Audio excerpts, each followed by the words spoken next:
Meu muito boa noite. Para você que tá passando calor aí,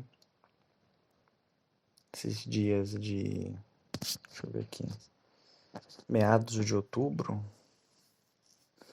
que estão muito quentes no Distrito Federal. Você aí que eventualmente é de outro estado, eu sei que ninguém de outro estado escuta esse negócio, mas se acontecer, tá muito quente aqui no Distrito Federal. Então boa noite para você que tá passando calor aí na hora de dormir. Você que tá pegando esse podcast no seu hora do soninho, na sua hora do soninho, tem que se preocupar também em dormir com um certo frescor, com ventilador, com umidificador de ar, que é uma opção barata aí também. Você compra na farmácia um umidificador de ar, ele é relativamente barato. Ou se não tiver como, você pega uma bacia, uma grande bacia de água, enche de água e coloca no seu quarto durante a noite para umidificar o ar ali. Essa é uma opção também para amenizar o calor. Fica essa dica. Bem, hoje eu decidi contar para vocês uma ideia que eu tive, duas ideias que eu tive com, com alguns amigos, de roteiros de filmes que eu pensei, que nós pensamos, que infelizmente nunca vão se realizar, mas vão para sempre existir no mundo platônico das ideias, esses roteiros de dois filmes que eu gostaria muito de produzir. Então, para você dormir hoje, eu vou contar a minha ideia sobre esses filmes que eu tive. O primeiro filme, estou sendo bem objetivo hoje, vou tentar ser objetivo. O primeiro filme seria um filme chamado Egofobia, um filme conceitual sobre o medo, um personagem ali, sem nome, anônimo, e que tem uma doença chamada egofobia, que é o medo de ter consciência de si. Então, é um filme que traria aí um fundo filosófico, o medo da consciência de si, e começaria da seguinte maneira. O filme começaria ali passando tal qual os filmes antigos da década de desde o início do cinema, na realidade, né, até a década de 70, 60. O filme começa não o filme em si, mas apenas mostrando a produção, as letrinhas, né, que as letrinhas que normalmente vem no final do filme. Mas esse filme começaria já com as letrinhas, os créditos no início, pelo menos os principais ali. Diretor, roteirista, atores, né? Os atores principais, produção de som, figurino. E tudo numa tela preta, com uma trilha sonora um pouco tensa, né? Feita por orquestra, naipe de cordas, em especial os instrumentos do naipe de cordas de tonalidade mais grave. Estou falando aqui dos violoncelos, do baixo, do, do violão, não um violão que você está pensando, violão clássico, né, que é tipo um violino, só que um pouquinho maior. uma viola, né? Não violão não, viola, perdão, com pequenas pitadas do naipe de metais não, de madeira, das madeiras ali, com flautas doces, talvez um oboé, né? Então a trilha sonora ali com um contínuo de feita pelos violoncelos e pelos baixos.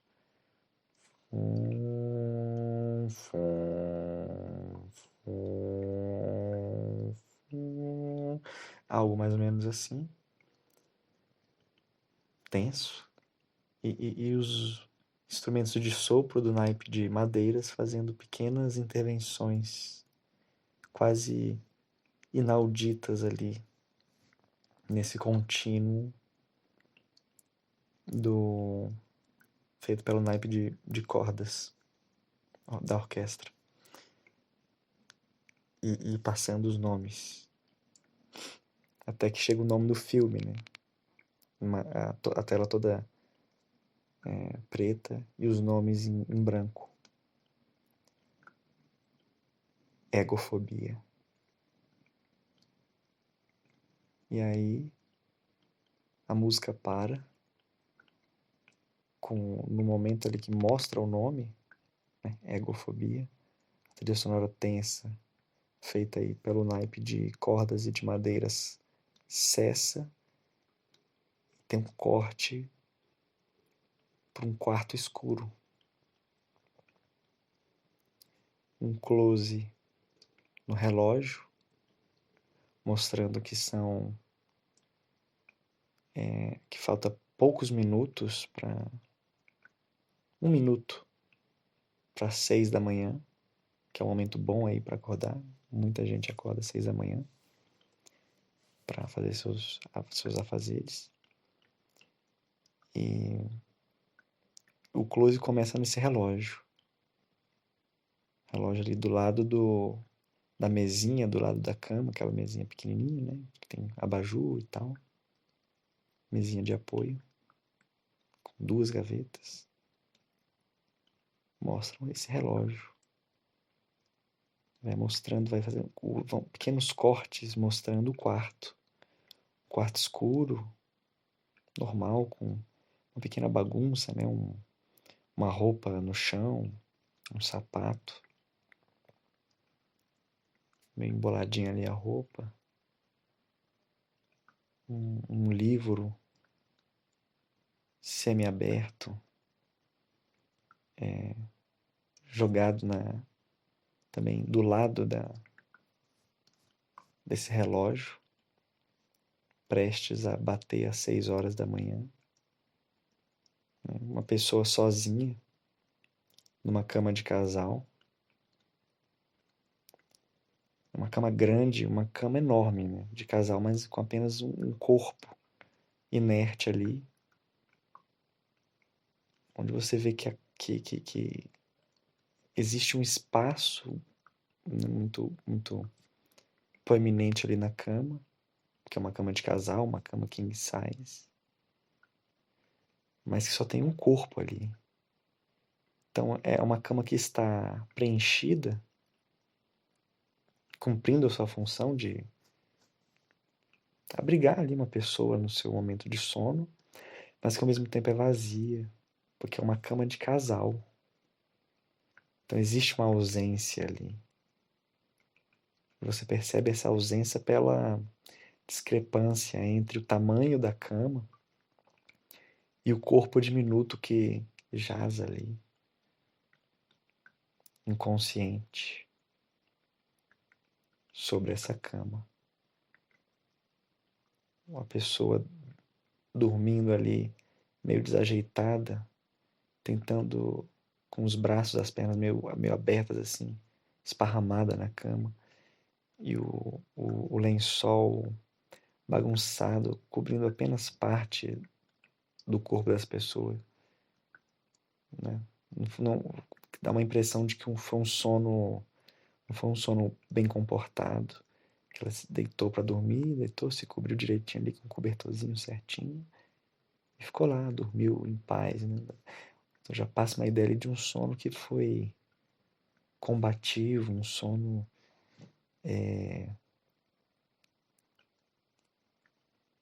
como é que eu posso dizer?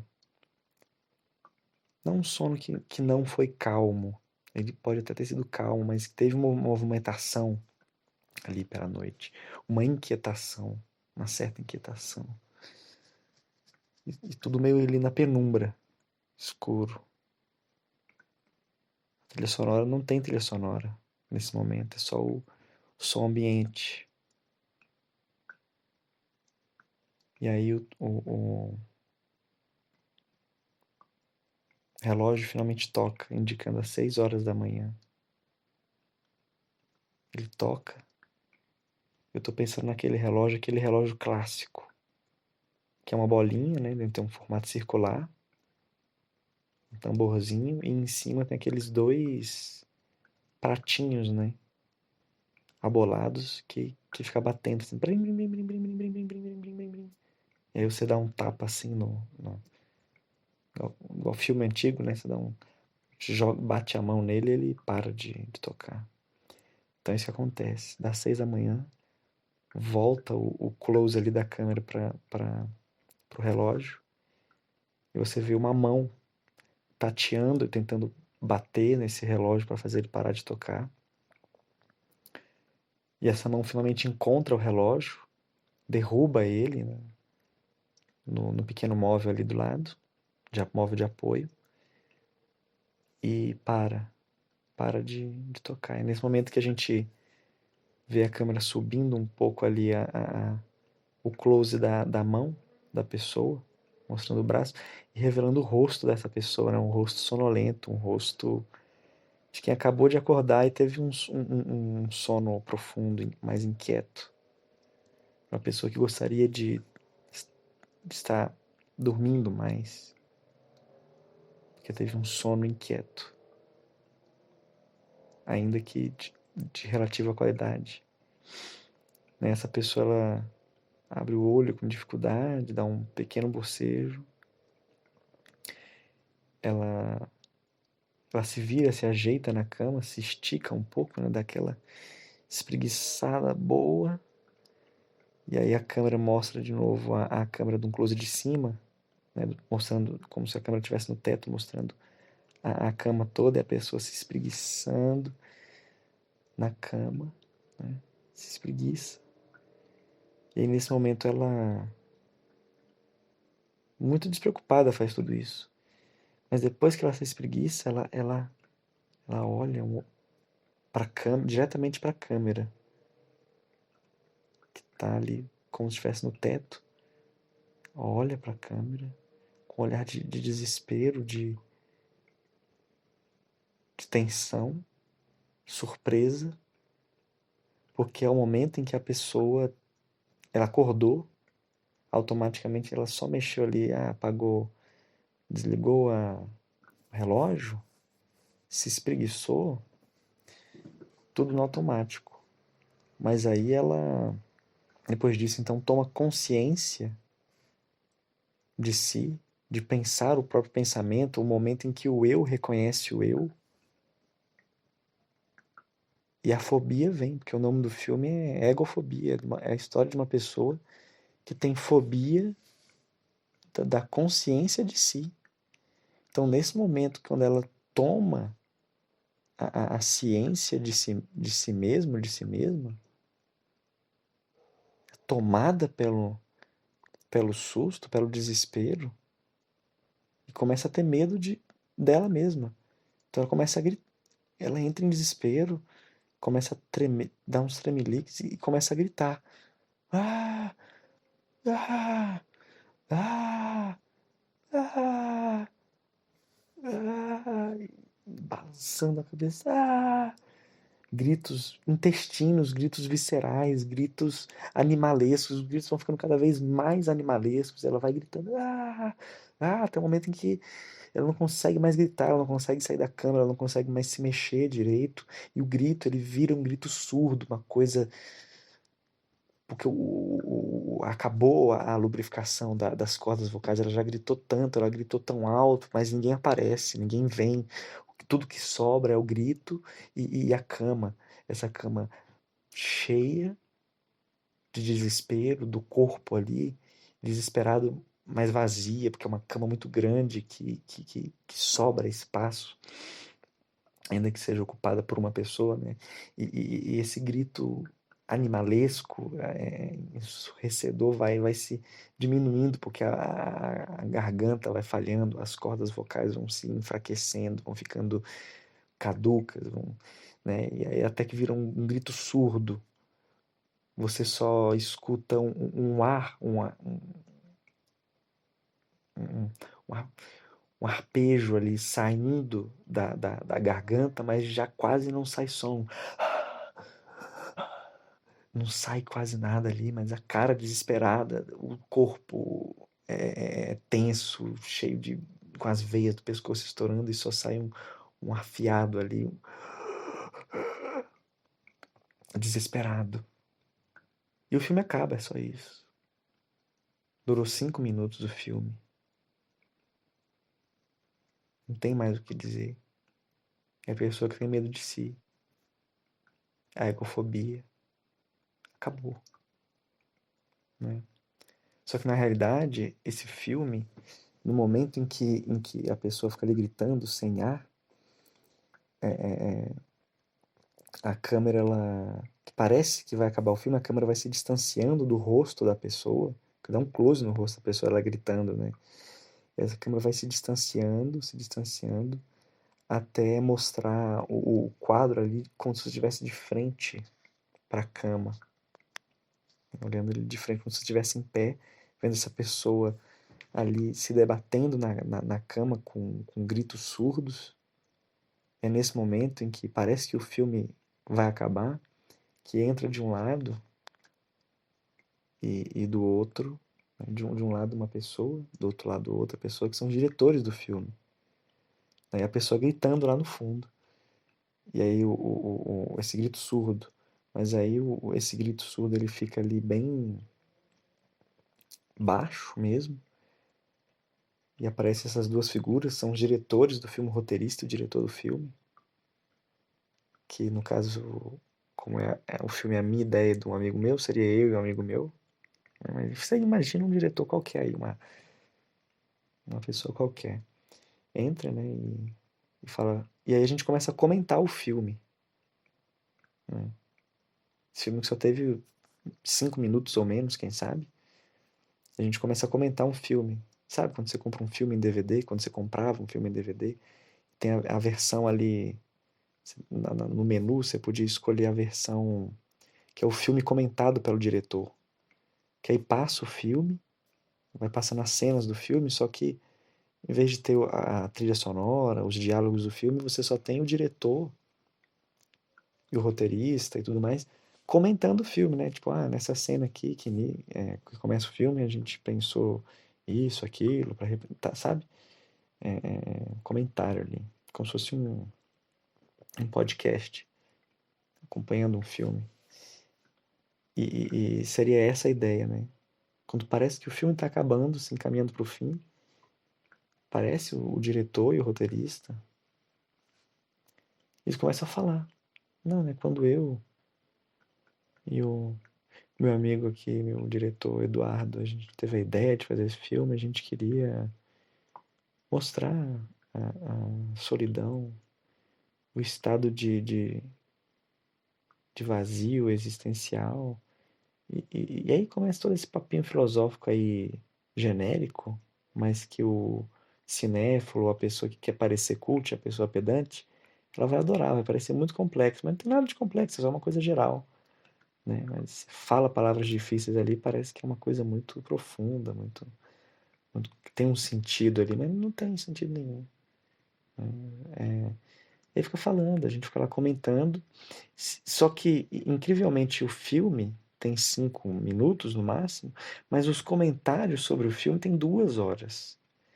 Então, por 2 horas, ficam ali o diretor e o roteirista em pé, cada um ali num ladinho da cama, comentando o filme, comentando as ideias do filme, a trilha sonora, de onde veio a ideia dos closes da câmera, do que significa cada parte do filme, e nisso a pessoa tá gritando, ela continua gritando lá atrás, se debatendo.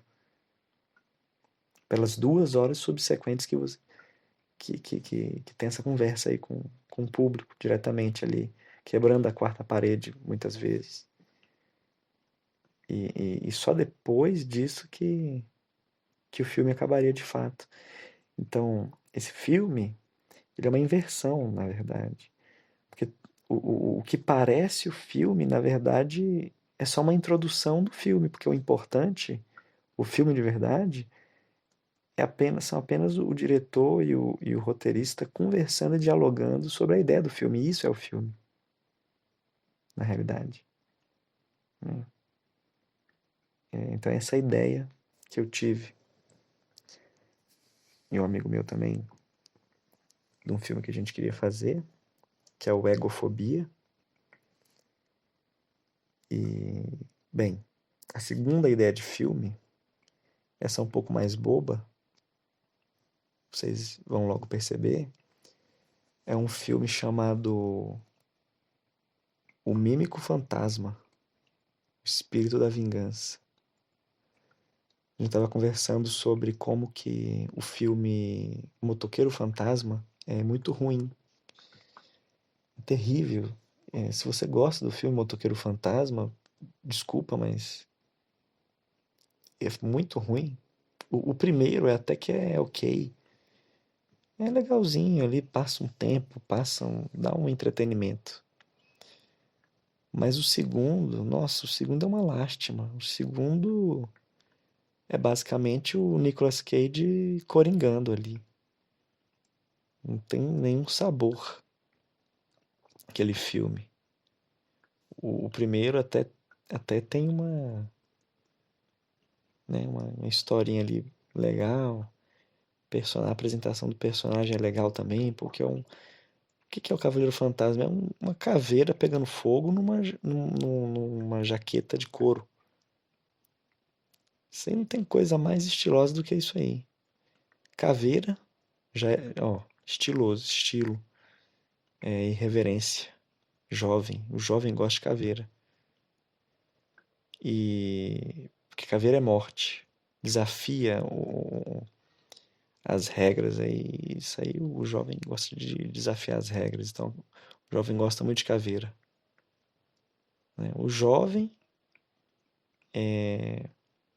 o BOP, né? E todos os grupos de extermínio, e a SS, né? Que tem ali a Totenkopf,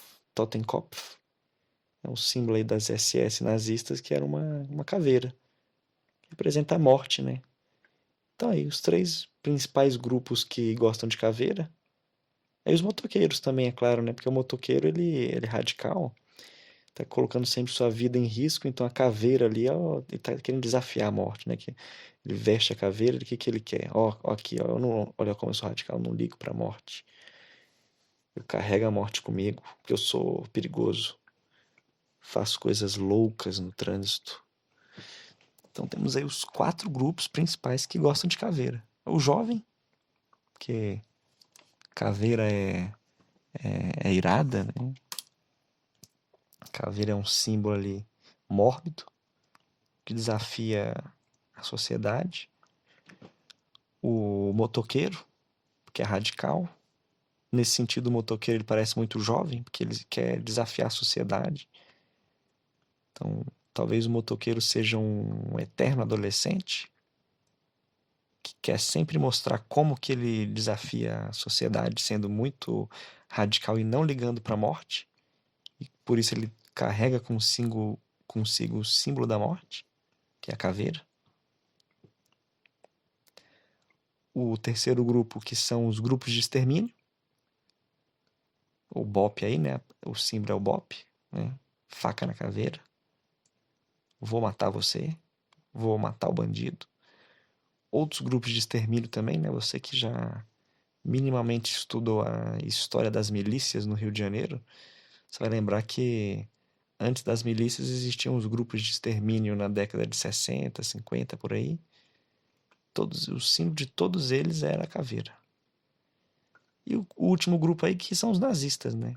A SS, Totenkopf, usava a Totenkopf, que é o símbolo da caveira, para representar aí seu status de como uma tropa de elite, que também não tem medo da morte, porque se eterniza através do seu sangue puro. Ó, que besteira do caralho, né? Também que morrer. É, tem que morrer mesmo. É bom morrer mesmo, esses nazistas safados. Enfim. Então, o filme Motoqueiro Fantasma tem a caveira. Caveira aí que já remete à juventude, a juventude mórbida, né? Talvez o gótico emo aí, o rockista, mas que vestindo uma jaqueta de couro, que é uma coisa também vistosa de se ver, né? Radical, na sua moto radical e tudo pegando fogo.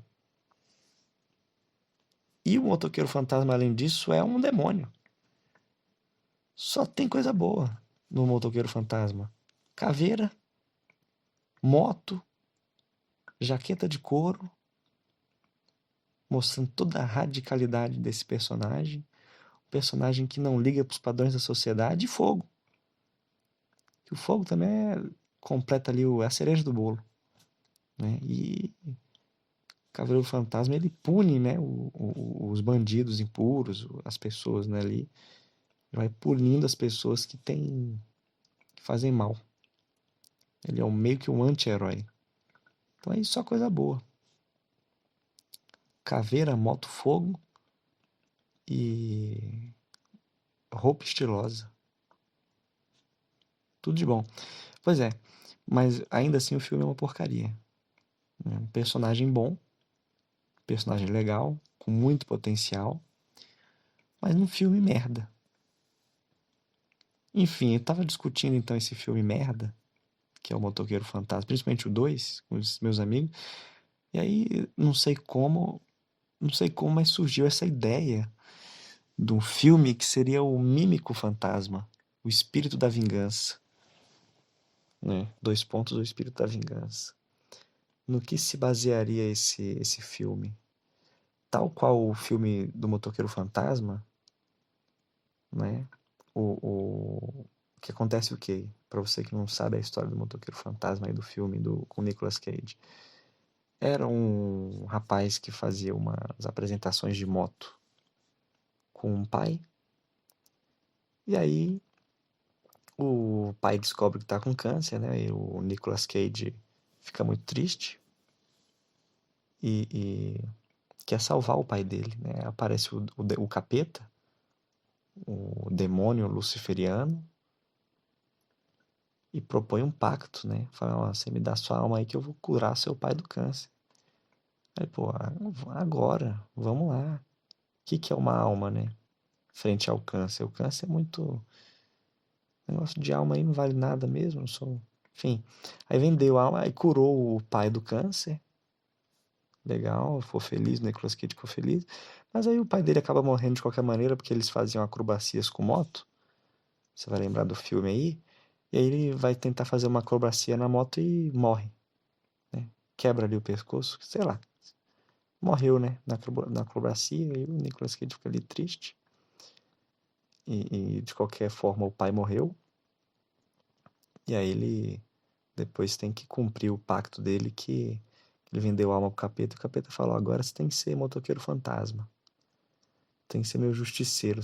O motoqueiro fantasma, no filme, você vai lembrar, é assim: o capeta fala: ó, tem uma galera aí que tá me devendo uns favor, tá, tem umas pendências comigo, então você vai virar um motoqueiro fantasma, o espírito da noite, o espírito justiceiro, e vai atrás dessa galera, correr atrás do caminho.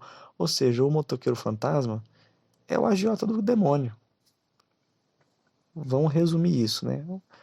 O motoqueiro fantasma é o agiota do capeta, né? O capeta lá tem as pendências, vai dando dinheiro pra galera e tal. Então, ó, você vai lá cobrar da galera aí que eles estão me devendo. Estão me devendo a alma deles, estão me devendo isso, estão me devendo aquilo. Então o motoqueiro fantasma é um agiota de alma. Agiota do capeta, do demônio luciferiano. Só coisa boa. Esse filme aí tinha tudo pra dar certo. Estragaram. Mas enfim, o foco não é o filme do Motoqueiro Fantasma, que é o que a gente acabou de descobrir que é o agiota do capeta. Enfim, mas essa é a história do filme. Então, no meu filme, que é o Mímico Fantasma, é tal qual o Nicolas Cage faz um pacto para salvar um familiar seu, o, o Mímico Fantasma, que é o personagem é o mímico principal, ele vive no, ele é um mímico, a família de mímicos, toda a família sempre viveu da arte da mímica, né? Então ele tem ali a irmã dele, mímica, a mãe, mímica, o pai não tem pai. Por quê? Porque eu não quis que fosse assim. É uma mãe solteira, que tem ali o seu filho mímico, sua filha mímica, e eles vivem no mundo, é um mundo normal. Só que eles estão tão imersos na mímica que, que eles não falam. Eles nunca aprenderam a falar. Na verdade, eles sabem falar, porque eles convivem na sociedade, eles sabem os conceitos das palavras, mas eles nunca falam, porque eles vivem de mímica. São artistas 100% comprometidos com a sua arte, com a sua forma artística suprema, que é a mímica. Então, todo mundo fala, quando uma pessoa vai falar com eles só respondem mímica. Né? Todo mundo. É um mundo. O universo aí é um mundo real, só que eles só respondem mímica. Que a gente poderia criar um universo onde todo mundo fala em mímica, né? Não tem língua falada, é tudo mímica. Mas não. É um mundo normal, só que só essa família fala em mímica. Enfim. E o jovem mímico aí, da família, o sonho dele é falar. Né? E o sonho dele é falar uma palavra, mas ele não quer decepcionar a mãe dele, que ensinou, viveu toda a sua vida na arte da mímica e ensinou a arte da mímica desde que a mais tenra idade para os seus filhos. Então, falar é uma assinte para a mãe dele. Então, ele tem um sonho de falar, mas continua na mímica. E a mãe e os mímicos, no geral, o mundo dos mímicos, eles têm todos têm um grande desejo também, um grande sonho de, de, de fazer a mímica mais difícil de, de todos os tempos, a técnica mais apurada e avançada da mímica, que é qual? É fazer uma mímica do som de uma árvore caindo do vazio, né? Sabe aquele ditado? Se uma árvore cai na floresta e ninguém vê, essa árvore existiu? O som existiu? Tem esse papinho aí filosófico meia boca, né? Enfim, mas partiu dessa ideia, essa parte do filme. Né? Então, o grande sonho da mãe do nosso menino mímico, menino não, que ele já é um jovem, assim, um jovem adulto, é aprimorar a técnica mímica no seu nível mais elevado, mais depurado, mais puro, e conseguir fazer a mímica impossível que apenas o único mímico na história, que é o Johann Sebastian von Klaus Stauffenberg, Hermann Göring, Habermas, Marx, Weber de Brandemburgo, que é o nome completo da pessoa que inventou a mímica, conseguiu. Ele inventou o grande desafio da mímica, que é a mímica mais avançada. Porque a mímica tem os seus passos básicos, que é fazer a mímica ali da caixa, né? Ah, tô preso na caixa. Esse é o primeiro aprendizado da técnica mímica, é você aprender que tá dentro da caixa. Fazer a mímica da caixa. Mas a grande técnica da mímica, o nível mais elevado, é fazer a mímica do som de uma árvore caindo no vazio. Só uma pessoa conseguiu fazer isso, que é o grande Johann aí, que inventou a mímica. E todos os mímicos no mundo, eles almejam, têm um sonho de alcançar essa técnica suprema da mímica, que é a mímica de um som, que é o som da árvore caindo na floresta, no vazio. E, bem, esse filme você vai ver que tem várias falhas de roteiro, mas não liga para as lacunas de roteiro, não. Mas a mãe, então, do jovem mímico aqui, que é o nosso personagem principal, vai virar o mímico fantasma, ela, de tanto tentar fazer a mímica impossível do som da árvore caindo, ela acaba morrendo tentando performar essa grande encenação. Ela acaba morrendo, né? O corpo dela não aguenta tanto poder de mímica e ela acaba sucumbindo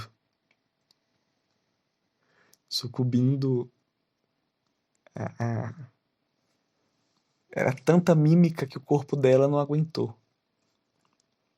O som, a mímica do som. É uma técnica muito perigosa para os mímicos.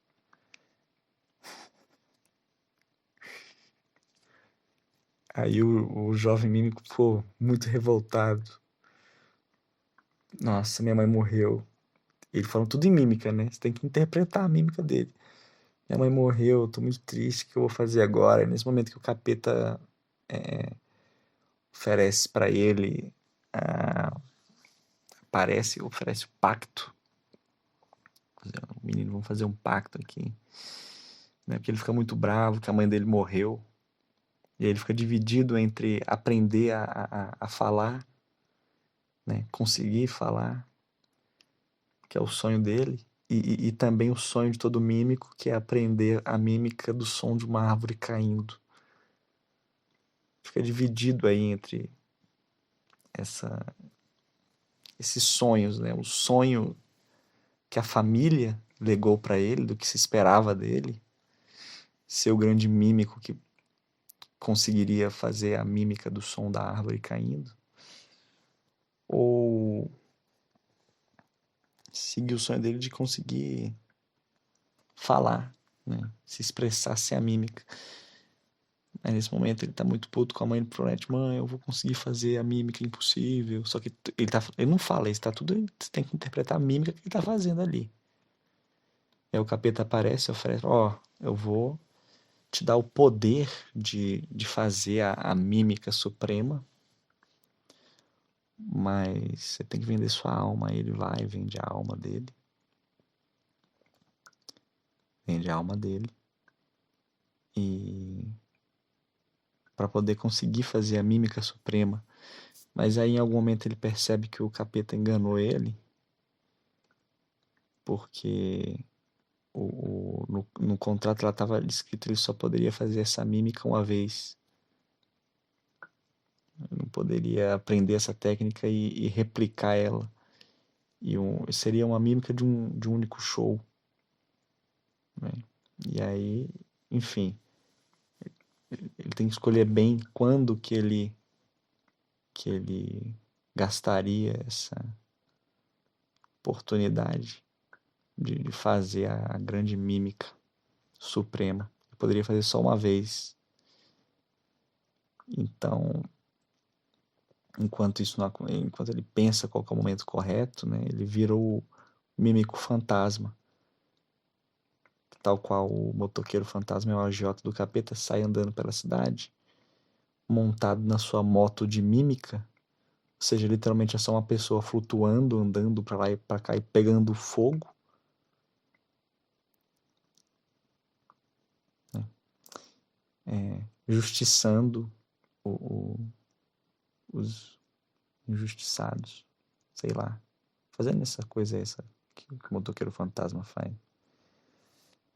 Então, em algum momento do filme, ele decide que vai gastar a única oportunidade que ele tem de apresentar sua grande mímica quando ele conseguir juntar o maior público que ele conseguir.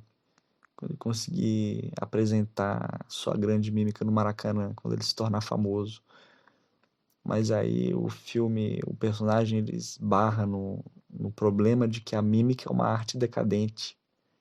Ninguém mais liga para a mímica, então ele vive um sonho idílico de viver a mímica numa sociedade que despreza a mímica, que nem sabe o que é a mímica, então ele não consegue fazer sucesso, ele não consegue projetar o seu nome na mídia, né? É diferente do motoqueiro fantasma, que no filme ele é um grande motociclista, acrobata, mundialmente famoso, né? E reconhecido por isso. Mas o Mímico Fantasma não. O Mímico Fantasma é um artista de uma arte morta, que está morrendo. Ninguém liga para mímica, então aí ele não pode fazer então a mímica suprema, que é a mímica do som de uma árvore caindo no perpétuo vazio. Porque sem público não existe arte, não existe mímica. Então ele entra em crise. Ele entra em crise porque ele não pode realizar o sonho dele, que ele não tem um público para fazer a mímica suprema uma única vez. E ao mesmo tempo ele não consegue mais realizar o sonho dele de poder falar. É um sonho que a irmã dele também tinha. Esse momento todo eu não falei da irmã dele, mas a irmã dele também tinha esse sonho. Eles compartilhavam esse sonho, mas eles não queriam decepcionar o mundo dos mímicos e falando uma palavra, nem um azinho sequer. Eles tinham muito respeito pela cultura mímica.